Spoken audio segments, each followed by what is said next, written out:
បាទអូខេសួស្តីបងប្អូនទាំងអស់គ្នាវិលមកជួបគ្នាសារជាថ្មីម្ដងទៀតហើយជាមួយនឹង Channel ខ្មែរអនឡាញបាទសម្រាប់វីដេអូថ្មីថ្ងៃនេះផងដែរគឺខ្ញុំសូមធ្វើការបង្ហាញបងប្អូនពីរបៀបនៃការដាក់ប្រាក់ចូលទៅក្នុង account Loda អញ្ចឹងនៅពេលដែលយើងបញ្ជាទិញរាល់ទំនិញដែលមកពីប្រទេសចិនយើងត្រូវតែធ្វើការទូទាត់ជាមួយនឹងក្រុមហ៊ុនដឹកជញ្ជូនអញ្ចឹងសម្រាប់ទំនិញដែលខ្ញុំទិញនៅថ្ងៃនេះហើយមកដល់ប្រទេសកម្ពុជាយើងហើយដែរគឺខ្ញុំដឹកជញ្ជូនតាមរយៈ Loda អញ្ចឹងដើម្បីចូលទៅដាក់លុយនៅក្នុង app Loda បងប្អូនចូលទៅកាន់ app ហ្នឹងមកណាចូលទៅកាន់ app Loda មកអូខេបងប្អូនចូលមកកាន់ app Loda អូខេអញ្ចឹងដល់ពេលដែលបងប្អូនចូលមកកាន់ app Loda ហើយគឺបងប្អូនបើកឲ្យចេញជាទម្រង់ដូចខ្ញុំហ្នឹងមកហើយបន្ទាប់មកគឺបងប្អូនចុចទៅលើពីខ្ញុំអូខេអញ្ចឹងនេះគឺជាទម្រង់ account Loda របស់ខ្ញុំ account Loda របស់ខ្ញុំបានបង្កើតអញ្ចឹងសម្រាប់វីដេអូនៃការបង្កើត account Loda គឺខ្ញុំដាក់នៅខាងក្រោមវីដេអូដាក់ link នៅខាងក្រោមវីដេអូ description អញ្ចឹងបងប្អូនអាចចូលទៅទស្សនាបានហើយសម្រាប់ថ្ងៃនេះផងដែរគឺខ្ញុំមានអីវ៉ាន់មួយគឺមកដល់ប្រទេសកម្ពុជាយើងហើយអូខេអញ្ចឹងនៅពេលដែលតំណែងណាមួយដែលមកដល់ប្រទេសកម្ពុជាយើងគឺវាលោតជាទម្រង់បែបនេះបងប្អូនគឺលោតជាទម្រង់បែបនេះគឺបានចុះហត្ថលេខានៅក្រៅប្រទេសគឺមានន័យថាគឺគេផ្ញើអីវ៉ាន់ពីប្រទេសចិនមកដល់ប្រទេសកម្ពុជាយើងអញ្ចឹងប្រទេសកម្ពុជាយើងគឺជាប្រទេសក្រៅហើយអញ្ចឹងគេដាក់ថាបានចុះហត្ថលេខានៅក្រៅប្រទេសអញ្ចឹងមានន័យថាតំណែងនេះគឺមកដល់គោលដៅដែលយើងត្រូវទៅយកហើយអញ្ចឹងសម្រាប់គោលដៅដែលខ្ញុំទៅយកគឺខ្ញុំដៅគោលដៅនៅចង្ហាដងដោយសារខ្ញុំនៅចង្ហាដងណាអញ្ចឹងតម្លៃដើម្បីចូលទៅមើលតម្លៃនេះផ្លឹកដឹកជញ្ជូននេះគឺយើងចុចមកត្រង់បេតមកក្រោយបន្តិចបងប្អូនចុចត្រង់ប្រអប់របស់ខ្ញុំនេះមកណាដើម្បីចូលមើលតម្លៃនេះគឺតម្លៃដឹកជញ្ជូនគឺ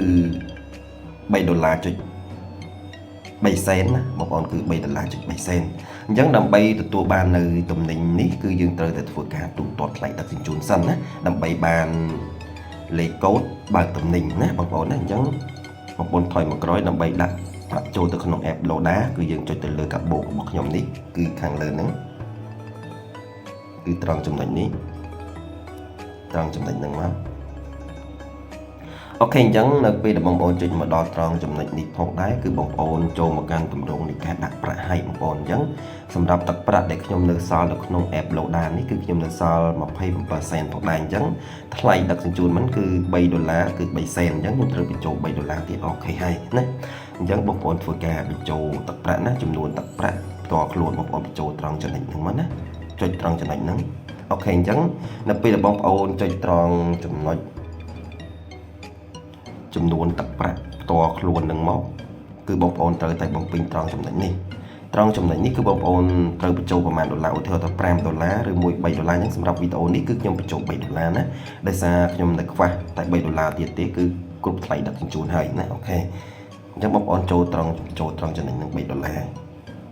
អូខេអញ្ចឹងនៅពេលដែលបងប្អូនបញ្ចូលលេខ$3ហើយគឺបងប្អូនចុចទៅលើពាក្យបញ្ចូលទឹកប្រាក់បងប្អូនចុចត្រង់ចំណុចហ្នឹងមកអូខេអញ្ចឹងនៅពេលដែលបងប្អូនចុចត្រង់ចំណុចហ្នឹងមកគឺបងដំណើរការមកកាន់ត្រង់ចំណុចនេះអញ្ចឹងត្រង់ចំណុចនេះបងប្អូនចង់បញ្ចូលទឹកប្រាក់នៅក្នុង Alipay ក៏បានបងប្អូនបញ្ចូលទឹកប្រាក់តាមរយៈ Win ក៏បានបងប្អូនបញ្ចូលទឹកប្រាក់តាមរយៈ ABA QR code ក៏បានឬមួយបងប្អូនបញ្ចូលទឹកប្រាក់តាម WinChat ឬមួយបញ្ចូលទឹកប្រាក់តាមការផ្ទុកបានឡើងវិញការផ្ទុកបានឡើងវិញមានន័យថាយើងបាញ់លុយចូលទៅក្នុងធនាគារហើយគឺយើងថតវិក័យប័ត្រហ្នឹងមកបញ្ចូលទៅត្រង់ចំណុចនេះដូចគ្នាណាបងប្អូនអញ្ចឹងសម្រាប់វីដេអូនេះគឺខ្ញុំធ្វើការ recommend បងប្អូនឲ្យបញ្ចូលទឹកប្រាក់នៅក្នុង ABA QR code ដោយសារការបញ្ចូលទឹកប្រាក់ត្រង់ចំណុចនេះគឺវាងាយស្រួលហើយអត់មានគិតថ្លៃអីទេគឺបញ្ចូលប្រមាណគឺបានប៉ុណ្ណឹងតែម្ដងអូខេអញ្ចឹងបងប្អូនធ្វើការ connect ណាបងប្អូនធ្វើការ connect នៅលើ ABA KAQR ហ្នឹងមកគឺត្រង់ចំណុចហ្នឹងគឺបងប្អូន connect ចូលប្រអប់នេះមកណាចុចត្រង់ប្រអប់ហ្នឹងមកអូខេអញ្ចឹងនៅពេលដែលបងប្អូនចុច connect ឲ្យគ្រីសកន្លែងប្រអប់ហ្នឹងហើយគឺបងប្អូនចុចទៅលើពាក្យបញ្ជាក់ណាគឺបញ្ជាក់ពណ៌អក្សរពណ៌សប្រអប់ពណ៌ក្រហមខាងលើហ្នឹងគឺត្រង់ចំណុចខាងក្រោមនេះខាងចំណុចខាងក្រោមនេះអូខេបងប្អូនចុចបញ្ជាក់ត្រង់ចំណុចហ្នឹងមកណាអូខេអញ្ចឹងដល់ពេលបងប្អូនចុចបញ្ជាក់ហើយគឺវាដំណើរការចូលទៅកាន់ ABA Mobile របស់យើងហើយណាបងប្អូនអញ្ចឹងនៅពេលដែលដំណើរការមកចូលមកកាន់ ABA របស់យើងហើយគឺទឹកប្រាក់គឺវាលោតអូតូតែម្ដងគឺ$3ណាបងប្អូនហើយកាត់ពីគណនីរបស់យើងតែម្ដង អញ្ចឹងដើម្បីបងចូលដាក់ចូលទៅក្នុង loader នេះគឺបងប្អូនចុចទៅលើបងឥឡូវខាងក្រោមនេះមកណាគឺបងឥឡូវអូខេយើងត្រង់ចំណុចនេះគឺតម្រូវយើងធ្វើការបញ្ចូលលេខកូដសម្ងាត់4ខ្ទង់របស់ AMA របស់យើងអញ្ចឹងខ្ញុំសូមធ្វើការបញ្ចូលលេខកូដសម្ងាត់របស់ខ្ញុំសិនអូខេអញ្ចឹងការបញ្ចូលទឹកប្រាក់នៅក្នុង loader គឺទទួលបានជោគជ័យបងប្អូនទទួលបានជោគជ័យហើយអញ្ចឹងខ្ញុំសូមចូលទៅកាន់ app loader វិញដើម្បីដឹងថាតើទឹកប្រាក់យើងចូលហើយឬនៅអូខេអញ្ចឹងទឹកប្រាក់$3ដែលយើងធ្វើការបញ្ចូលមិញនេះគឺបានជោគជ័យបងប្អូនគឺត្រង់ចំណុចនេះគឺ load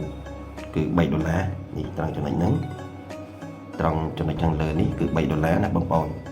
ខ្ញុំបញ្ជាក់ម្ដងទៀតគឺត្រង់ចំណុចខាងលើនេះគឺ$3ពីមុនទឹកប្រាក់នៅកន្លែងហ្នឹងគឺ 20% ទេតែឥឡូវខ្ញុំបានបញ្ចូលថែម$3ទៀតឥឡូវវា load $3 1%អញ្ចឹងខ្ញុំអាចធ្វើការទូទាត់តំណែងនឹងបានហើយដោយសារតំណែងនេះគឺតម្លៃនៃការដឹកជញ្ជូននេះគឺត្រឹមតែ$3ថ្លៃដឹកជញ្ជូននេះគឺតម្លៃត្រឹមតែ$3.3 តែប៉ុណ្ណោះទេបងប្អូនអញ្ចឹងសម្រាប់វីដេអូនេះគឺមានតែប៉ុណ្្នឹងទេណាបងប្អូនអរគុណបងប្អូនដែលចំណាយពេលវេលាដ៏មានតម្លៃតាមដានវីដេអូនេះតាំងពីដើមរហូតដល់ចប់ខ្ញុំបាទក៏សូមអរគុណសូមជម្រាបលា